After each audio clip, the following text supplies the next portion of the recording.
चलिए, तो आप सभी लोगों को बसंत क्लासेस में स्वागत है। और बसंत क्लासेस में आपको फिजिक्स तो मैं पढ़ा ही रहा हूं, आप लोगों को मैथ का भी मैं कुछ स्पेशल टॉपिक पढ़ाऊंगा। स्पेशल टॉपिक मतलब का, जैसे बहुत सारे लड़कों लोग को डिमांड रहता है सर कैलकुलस। कैलकुलस एक अपने आप में ब्रांड टॉपिक है। तो देखिए यहाँ पे हम लोग जो एक टॉपिक पढ़ेंगे वो पूरा हमारा संग्रह का नाम क्या है? कैलकुलस। क्या नाम है हमारा? कैलकुलस। चलिए, अब यहां पे सवाल होता है कि सर कैलकुलस मतलब क्या होता है? तो आपका कैलकुलस मतलब होता है गणना करना।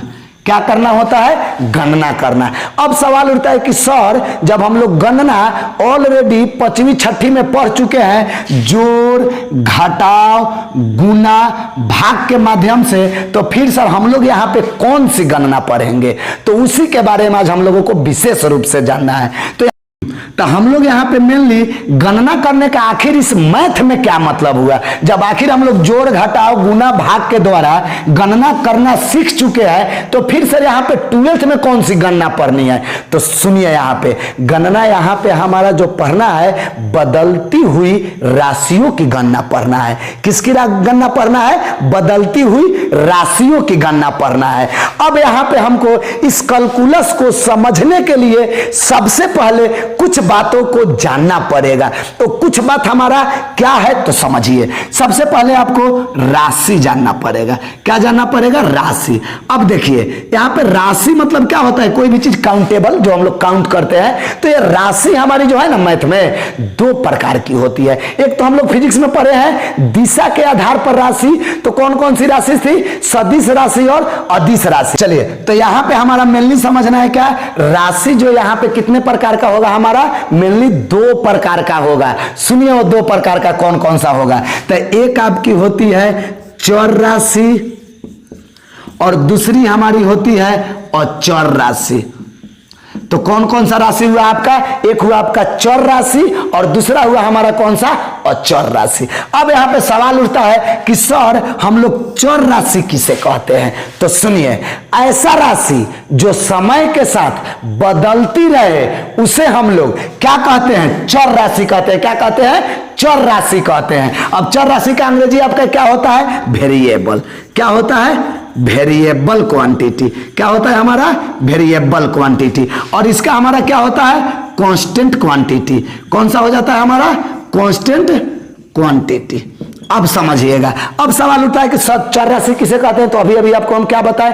ऐसा राशि जो हमारा समय के अनुसार क्या करती रहे? बदलती रहे। जैसे सुनिए, आज मानिए कि अगर पेट्रोल 110 रुपए लीटर है, तो क्या आपका कल भी पेट्रोल 110 का रहेगा? नहीं, इसका कोई गारंटी नहीं है। मतलब कल इसका रेट आपका बदल भी सकता है। तो इसीलिए बदलती हुई राशि को हम लोग कौन सी राशि कहते हैं? चर राशि कहते हैं। और दूसरा हमारी राशि कौन आती है? अचर राशि, जो कभी नहीं बदले। जैसे सुनिए, ये हमारे पास 2 क्या लिखा है? 2। तो हम भी इसको 2 पढ़ेंगे, हमारे दादाजी भी इसको 2 पढ़े होंगे और हमारे पापा जी भी इसको 2 पढ़े होंगे। मतलब ये आने वाला समय में कभी भी बदलने वाला नहीं है। तो इसे हम लोग कौन सी राशि कहेंगे?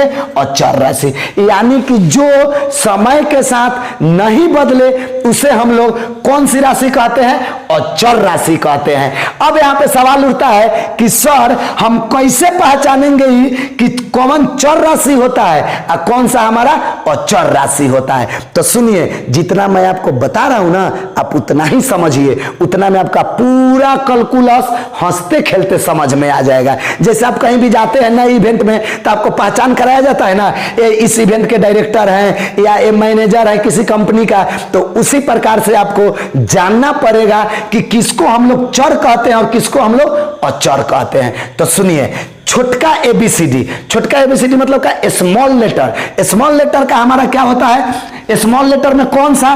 तो एन के बाद, किसके बाद? एन के बाद। एन के बाद क्या आता है? O P Q R X Y Z, यानी कि आपका ओ से लेकर जेड तक जो हमारी राशियां होती है वो कौन सी राशि होती है, तो आपका चर राशि होता है। यानी कि यहां से आप एकदम दिमाग में लोड कर लीजिए कि अगर आपको मैथ के बुक में अगर आपको क्या मिले कैलकुलस में ओ से लेकर एन तक, तो उसको आप कौन सी राशि मानिएगा, चर राशि मानिएगा, यानी कि वेरिएबल क्वांटिटी मानिएगा। समझे? तो चलिए अब दूसरा हमारा कौन सा हुआ, अचर राशि। अब कहेगा लोग कि सर अचर राशि किसे कहते हैं, तो सुनिए, सबसे पहले काउंटिंग की संख्या।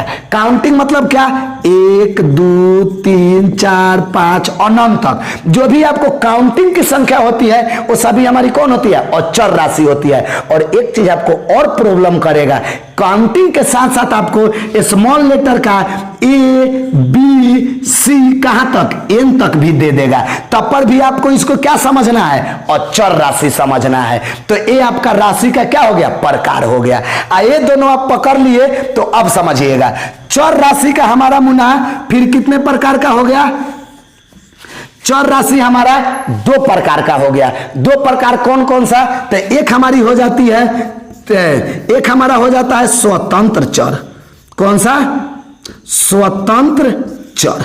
और दूसरा हमारा कौन सा हो जाता है, अस्वतंत्र चर। कौन सा हो जाता है, अस्वतंत्र चर। अब इसको हम लोग देहाती भाषा में एग्जाम्पल के अनुसार समझते हैं। सुनिए, जैसे मान लीजिए कि हम लोग, अगर मान लीजिए कि आप एक स्टूडेंट है तो आपसे शिक्षक कोई आपसे पेमेंट मांगे कि नहीं आप हमारा पेमेंट कर दीजिए, और आपने क्या बोले कि ठीक है सर हम कल ला देंगे। लेकिन आप कल पैसा कब लाइएगा, जब आपके पिताजी देंगे तब ना। अब पिताजी आपका पैसा देवे नहीं करेंगे तो कल आप सर को पैसा कहां से दे पाएंगे। इसका मतलब क्या हुआ कि आप अपने पिताजी पर निर्भर कर रहे हैं, किस मामला में, फीस को देने के मामला में। तो यानी कि आपके पिताजी क्या बन गए, स्वतंत्र चर। क्या बन गए, स्वतंत्र चर। और आप क्या बन गए, अस्वतंत्र चर। तो आप तो बोलिएगा कि सर ये तो आप ऐसे परिभाषा के अनुसार बता दिए, लेकिन इसका मैथ में कैसे आएगा, मैथ में सर कैसे हमको देगा कि हम समझ जाएंगे कि चर राशि है भले स्वतंत्र चर है कि हमारा अस्वतंत्र चर है। तो एक आप एग्जांपल देखिए, जैसे मैंने आपको y बराबर एक्स स्क्वायर दिया, क्या दिया समीकरण, y बराबर एक्स स्क्वायर। अब समझिए हमारा यहां पे y पूरा का पूरा किस पर निर्भर कर रहा है, x पर निर्भर कर रहा है। किस पर निर्भर कर रहा है, x पर। यानी कि y आपका बन गया कौन सा, तो देखिए इसका अंग्रेजी होता है इंडिपेंडेंट और इसका होता है हमारा क्या, डिपेंडेंट। क्या होता है, डिपेंडेंट होता है। तो ये हमारा बन गया कौन सा, y, तो अस्वतंत्र बन गया। क्या बन गया, अस्वतंत्र चर। और एक्स हमारा क्या बन गया, तो स्वतंत्र चर बन गया।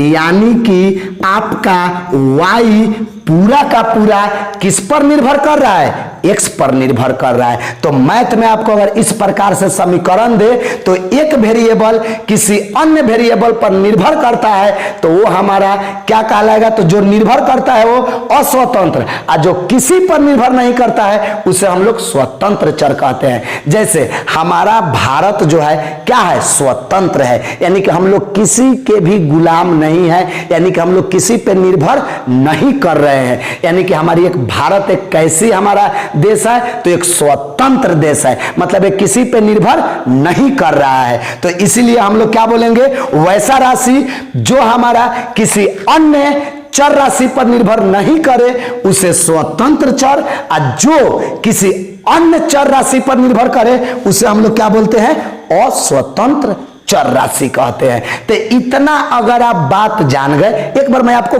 क्विकली आपको रिवाइज करा दे रहा हूं। सबसे पहले आप जान लीजिए राशि, सबसे पहले कैलकुलस किसे कहते हैं, तो कैलकुलस मतलब होता है गणना करना। तो सर कैसे कैसे चीजों का गणना करना, तो वैसे चीजों का गणना करना जो समय के हिसाब से क्या करते रहे, बदलते रहे। अब यहां पे आपको जानने के लिए बदलने के अनुसार से राशि कितनी प्रकार से हो गई, 2 प्रकार से हो गई। एक आपकी चर राशि और दूसरा आपकी अचर राशि। अब यहां पे आपको मोटा मोटी बात क्या जानना है कि सर हम कैसे जानेंगे कि कौन सी चर राशि है और कौन सी अचर राशि है। तो अगर आपको स्मॉल लेटर में एस ओ से लेकर जेड तक कहीं अगर लिखा हुआ है तो सभी को आपको क्या मानना है, चर राशि मानना है। और जिसमें आपको काउंटिंग की संख्या हो और साथ में आपकी क्या हो, छोटका मतलब स्मॉल लेटर का ए से लेकर एन तक दिया हो, तो उसे हम लोग क्या मानते हैं, स्वतंत्र चर राशि मानते हैं। समझ गए।